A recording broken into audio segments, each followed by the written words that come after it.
தான் படிச்சிருந்தா கூட குட்டிப்பேட்டை பேசி ஜெயிச்சிட்டீங்கன்னா உங்களுக்கு பரிசே சொல்லிடலாம்.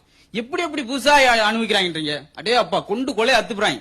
அன்னைக்கு ஒரு பூங்கால எழுதி போட்டிருந்தாங்க, பூக்களை இங்கு பறிக்காதீர்கள் அப்படின்னு. செடியோட பிடிக்கிட்டேன்.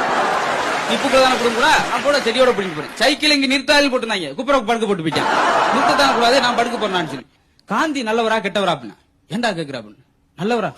அப்புறம் பேங்கெல்லாம் அவர் பிறந்த நாளைக்கு பேங்க் ஒயின் ஷாப்லாம் மூடுறாங்க அப்படின்னு.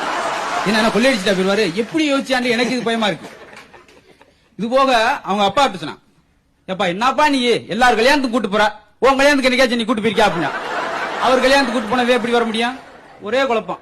அதை விட்டுட்டு அப்பா ஆளுங்களும் இருக்கிறாங்க. அது நீங்க தானே சார்? இருக்கிறாங்க. சரி, அவங்க அப்பா சொன்னா, அப்பா நான் ஒரு நாய்க்குட்டி வாங்கணும் பாப்புன்னு. எதுக்குடா வீணா போய் வாங்கிட்டா? அதை நாய்க்கலடா. இல்லப்பா நான் நல்ல நாய்க்குட்டி வாங்கலாம்னு நினைக்கிறேன்.